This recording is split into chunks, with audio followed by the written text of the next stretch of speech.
So, thank you very much for inviting me here today. I am one of John Gray's ex-students. I was a master's student some years ago.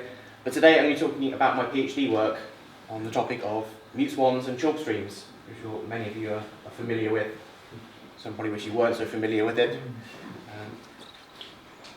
Coming to an audience like this, I don't think I probably have to say too much about the value of aquatic plants in chalkstreams and just how important they are for the system.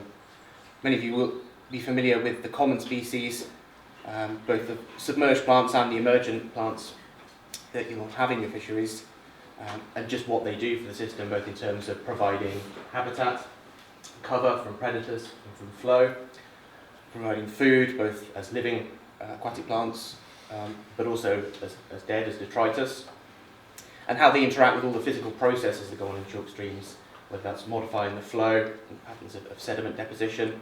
They really are crucial players in chalkstreams. And as I mentioned, they're also food for some organisms, such as water voles, but particularly the mute swan, a native bird to Britain. And many of you will be very familiar with this species. I'm sure it goes on your rivers. When it's just single ones and twos, small numbers, generally you don't tend to find too much of a problem with that. Unfortunately, problems tend to occur where large flocks on the river, and this is part of a flock on the River Froome, part of a flock that was about 70 birds strong on 100 metres of river. You can guess already what the impact of that was. So the mute swans in Great Britain generally has a fairly closed population of swans. We don't tend to see too many individuals moving to the continent and back to Britain, or to Ireland and to Britain. Work on marked birds has shown that the British population is fairly closed, but it has gone through a substantial increase. This data from the British Trust for Ornithology, the annual monitoring that they carry out. You can see around the mid-1980s, we think in response to the ban on lead weights in coarse fishing, the sudden increase in the mute swan population that carried on until the early 2000s, and it's levelled off more or less since then, reaching a stable point. But this period, I think, was a case of a lot of chalkstream fisheries suddenly noticing that there were a lot more swans around and that potentially problems were being caused. Although I would like to emphasise this point that on some fisheries, and particularly fisheries on the Wiley, problems were being experienced back in the 1970s, even when the population was much lower. So certainly some of the maybe increase in conflicts that we're getting is the response to the growing numbers of mute swans that we're seeing, but certainly by no means all of them. So clearly, we need information to be able to understand what the problem is and what to do about it. And unfortunately, so far, a lot of the information on swan grazing is buried away in scientific journals or unpublished reports. And what's filtering through in the media tends to be the conflict, tends to be the heat rather than the light. So this is an article from the Times back in 2004, showing that even the sensible papers do love a good controversial headline. So the purpose of my talk really is going to be to try to pull together some of the information both from my own PhD work and from all the other work that's gone on over the last few decades, to try to give you the best summary I can of three key areas. Firstly, the mute swans' use of chalkstreams, so where are they using them, when are they using them? Crucially, what are the effects of swans, particularly the non-breeding flocks, when they are present on chalkstreams? And finally, what, if anything, can we do about it where we're seeing negative effects of swan flocks? So firstly, the mute swan use of chalkstream, based on certainly my own research on the River Froome, doing systematic monitoring of most of the river course over 2 years in all seasons. Firstly, in terms of the rivers that they're using, as most of you know, most of our chalkstreams in England are focused in the south and on the east coast. And certainly the reports that I've been getting, what people have shared with me, seems to indicate that most of the problems with chalkstreams and swans occur in the larger southern chalkstreams. Many of those you can see there. Also rivers such as the Kennet and the Test and the Itchen.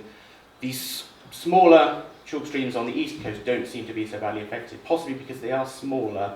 They're sort of narrower channels, less deep, less good habitat for swans really, which seem to prefer the wider, deeper sections of the river. And where problems are found on these rivers, they can actually affect considerable amounts of the river. So this is based on survey work that people have carried out during the 2000s, looking at along the length of the river, how much of that length was actually seen to have problems with overgrazing swans, so evidence of damage to ranunculus and other aquatic plants. And you can see there, in the case of the Wiley, around 40% of the length is actually showing evidence of grazing damage to the plants. So a considerable amount of rivers can be affected. In terms of when the birds are there, so based on the research they've carried out on the River Frome, there seems to be a really distinct seasonal shift from, in the winter generally, particularly the non-breeding birds, the flocks that we see, feeding in fields, sometimes going on to adjacent lakes, and then during the summer months having a strong preference to be in the river, both in the main channel and sometimes in carriers as well. We think from our research that this is linked to changes in the flow, primarily of the river. When we've looked at the energetics of the Swan, what we find is that during the winter period, when the river is often in spate, out of condition, that there's so little food there and such a strong flow that the birds don't really get much in the way of food that they can eat. So they prefer to go into the fields. But as soon as that flow starts to decline in spring, the macrophytes start to grow up, the birds really want to switch in there. Some of the breeding birds you will see on the river trying to use it in winter, simply because they're trying to guard their territory against any swan that might try and steal it. So sometimes the breeding pairs will still try and use the river in the winter, but even then, often they'll be spending a lot of time on the banks or in the fields immediately adjacent to the river, just keeping their presence there in case anyone tries to steal their territory. So now I'll focus on the research that we've done looking at what the actual effects are of swan grazing on the aquatic plants. The first bit of research was done by my PhD supervisor on the River Frome when he compared some sites which had been grazed by non-breeding flocks of swans versus some sites where the swans had not been present. And in midsummer what he found was that the grazed sites had about half the amount of aquatic plants that the ungrazed sites had been, showing that these non-breeding flocks can really put a big dent in the amount of plant that's present in the system. Now this early work didn't take into account lots of the other factors that might influence aquatic plants, of which there are many. So we carried out some follow-up work on the River Frome again, looking at 20 sites. And this analysis took into account not just the numbers of swans that were present at the site, but also the amount of riparian shading, the water temperature, and how far from the source of the river it was, because some of the characteristics of Chalkstreams do change, as you know, as you go downstream. And what we found was a particularly strong negative effect on both the plant biomass, so the amount of plant in the river, and also the cover, sort of the two-dimensional spread across the bed that the plant has. And that negative effect increased with the more swans that you had. And in extreme cases where you've got some of these larger flocks, you can see this average line here extends all the way to zero. So for the large flocks, they really could graze the ranunculus right down to its roots. Interestingly, they don't seem to be able to remove much of the root biomass because, as you know, ranunculus, it has a really sort of tight root system that really gets into the gravel. So if you sort of pull ranunculus out, a lot of the root material does stay in there. And that's quite important because although we have this strong negative effect, as I'll come on to later, the fact that there is still some root material present in the system is important. But certainly, as you can see here, the average line showing very strong negative effect, and these dotted lines simply show the variation between sites. Another crucial thing that swans seem to do, because they're grazing downwards, because they're sat on the surface, is they can really have a strong negative effect on the ability of ranunculus to flower. And that's very important. There are targets currently set that around a quarter of ranunculus stands in a given reach should be able to flower. And what we found was at sites where for a 2-month period you have 13 swans or more, that results in a 50% reduction in the number of stands that are able to flower. And for the very large flocks of 26 birds, we didn't see any flowers at all, simply because ranunculus can never get to the surface. It's constantly being grazed down by these swans. Now, I mentioned about the root system remaining largely intact. We were interested in this work about seeing whether grazing in one year carried over into another. Was the plant able to recover during the winter, or was there a progressive decline in sites on each year? So we compared the amount of grazing that went on during one summer with the amount of plant that appeared the following spring. And we couldn't find any relationship between the two, so it seems that no matter how much swan grazing there is during the summer, by the following spring, the situation seems to have equalised. And what we think is going on is that the winter high flows serve to essentially reset the macrophytes. So what happens for grazed sites, they've been grazed right down, there's very little ranculus left above the ground, but there is the root system. And once the swans are forced off the river by the rains and the high flows and go into the fields, those grazed sites can then recover from the roots over winter. As we know from the work of people like Hugh Dawson in Dorset, that ranculus can grow very slowly through the winter. So it will start to then recover, whereas the ungrazed sites, which may have lots of macrophytes still at the end of summer, most of that material will senesce, will die and be washed out, so that will then go straight down to just a low amount over winter.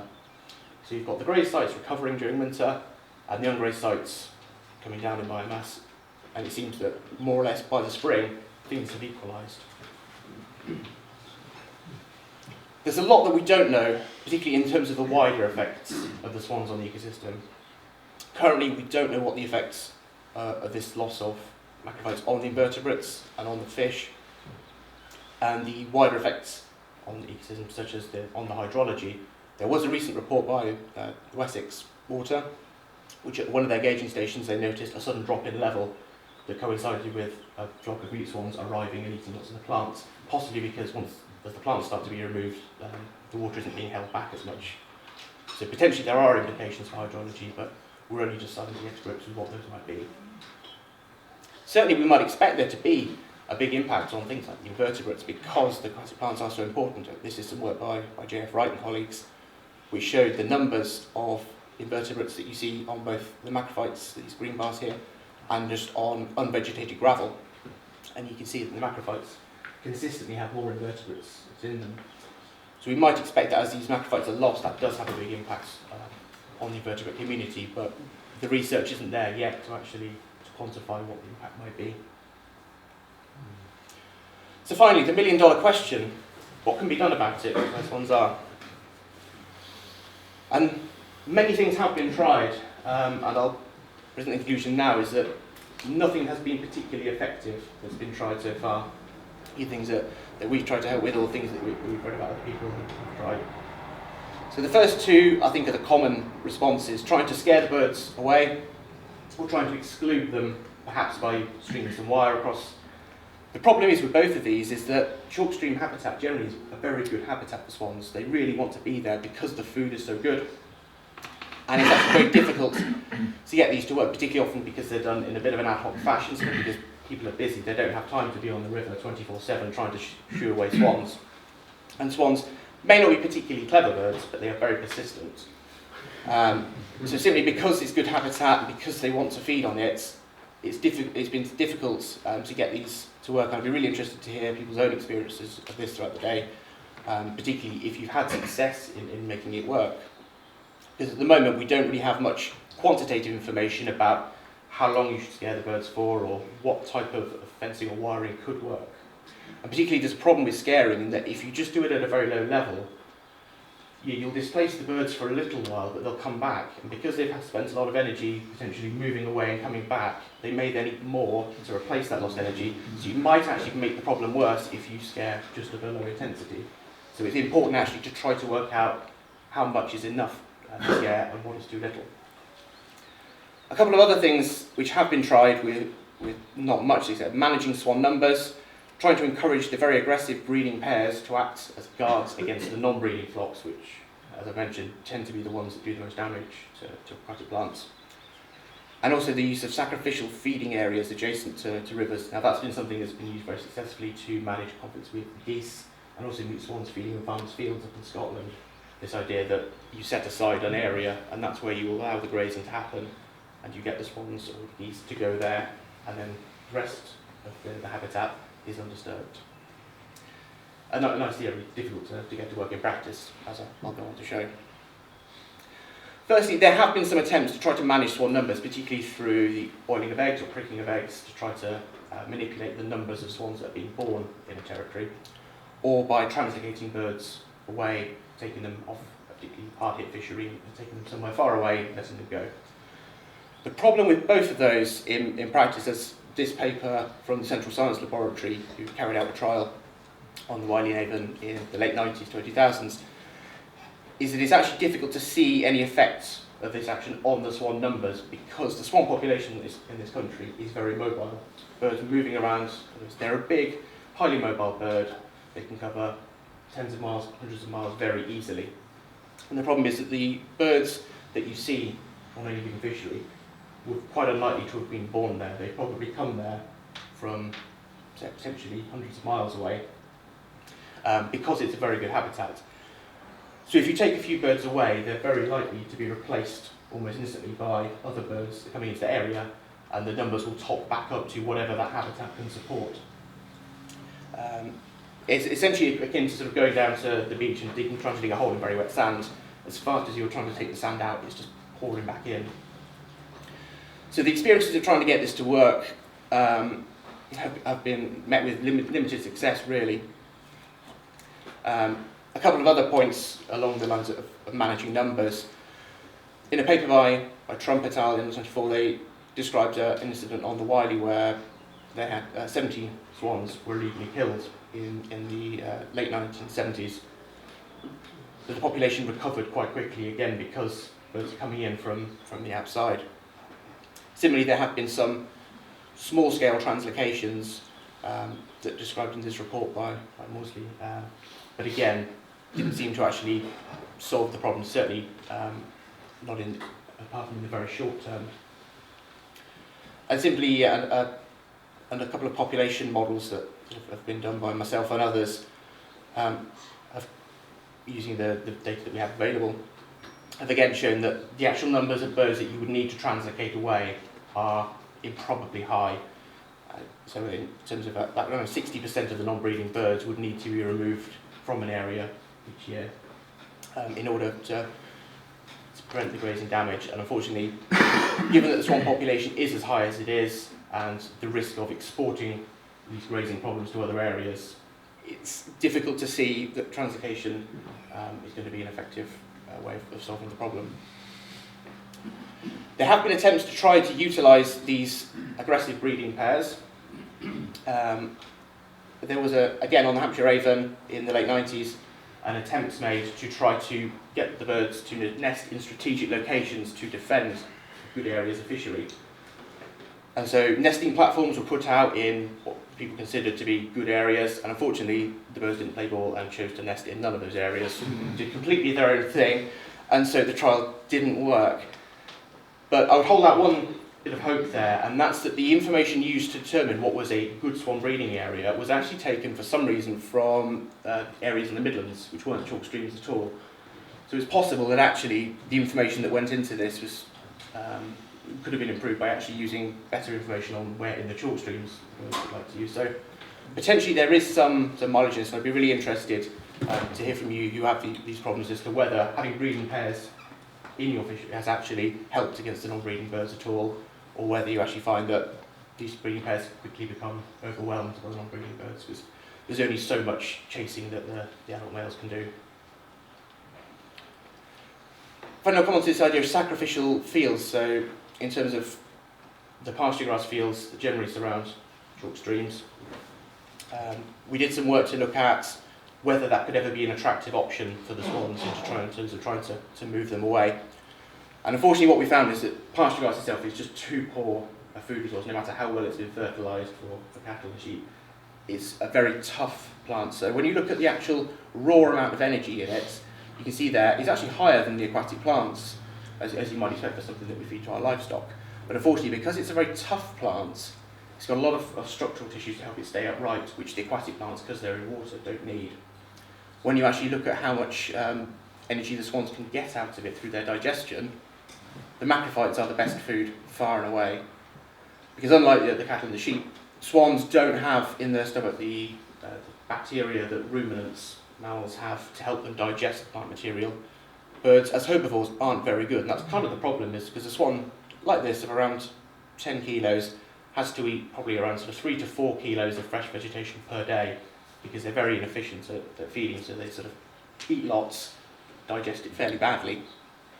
So for pasture grass, we've estimated from the chemistry work that we've done that they get around 20% of the energy out of the pasture grass that they've eaten, whereas for the aquatic plants, it's around 44%. So the problem is with trying to get them to feed on the in the fields, that grass just isn't really what they want. They're happy to go out there in the winter when the river's really out of sorts and macrophytes aren't available, but they'd much rather be in the river feeding the aquatic plants. One interesting idea that a few people have mentioned to me is this idea that there's a lot of work going on into trying to improve chalk streams, trying to improve the habitat, trying to improve the health of rivers. And whether some of the things that are being done here might actually benefit the swan grazing problem by making the rivers more resilient to grazing, so they're less affected by the swans. And I do think that potentially there's something in that. Maybe not wholly, but it certainly, I think, could in some areas help. So action to, for example, achieve good river flows, focus on reducing shading, particularly in very shady areas, and reducing nutrient inputs, and trying to narrow overriding stretching, potentially are all going to improve the conditions for the plants themselves to grow, and crucially to regrow after they've been grazed by swans. And particularly we know that swans do seem to prefer these wider, slower flowing reaches, so potentially where unsynthetic dredging has been done historically and rendered a reach particularly wide, that might become a favourite haunt of the swans. So if work is done to restore that, it may make the habitat less suitable for swans. Certainly, I think this is worth investigating further. I'd be really interested to hear people's experiences of where they've done restoration work, whether they've noticed that's had any effects on swan grazing problems. So to summarise that altogether, our research has shown that the swan grazing generally seems to be focused on the larger southern chalk streams, and certainly that considerable percentages of that river length can then be affected by swans where they are present. And the summertime seems to be the key time where grazing damage is happening. In terms of the actual impacts themselves, certainly we found evidence of strong reductions in the amount of plants, whether that's the weight or the spread of the plants within the river. And certainly at high numbers of swans, you can have a complete elimination of the above ground amount of the plant, and also a complete prevention of flowering for ranunculus. They can certainly graze the macrophytes right down to the roots in high enough numbers, but crucially, macrophytes do seem to be able to regrow them in the winter, so that by the following spring we can't detect any effective grazing, so the whole system will then start over again. What the effects on other organisms might be of that sort of missing macrophyte during the summer that's been grazed, we're not sure at the moment, and certainly that's an area that needs more information. Unfortunately, attempts to actually reduce grazing or prevent it entirely seem to have had little success, but as I hope I've shown you, there are more things that can be tried, and certainly in a forum like this where there's so many people who are trying to deal with this problem, I think it will hopefully be a really good opportunity to try to share information on what's been tried, what's worked, what hasn't worked, to try to get ideas for how the situation can be tackled in the future. All of the research that I published is freely available to download at this website here. A good starting point might be this review article that we wrote a couple of years ago in British Wildlife magazine, which, as today's talk, tries to summarise a lot of the information that's out there. So certainly, if you're interested in this, then I'd advise you to that be your first port of call. Other than that, thank you very much again for the Wildfowl Wetlands Trust for inviting me here today to talk to you all. I'd like to thank my colleagues at the Centre for Ecology and Hydrology on board with the university who helped me with this research, and also the Natural Environment Research Council who funded the work. And thank you very much for listening.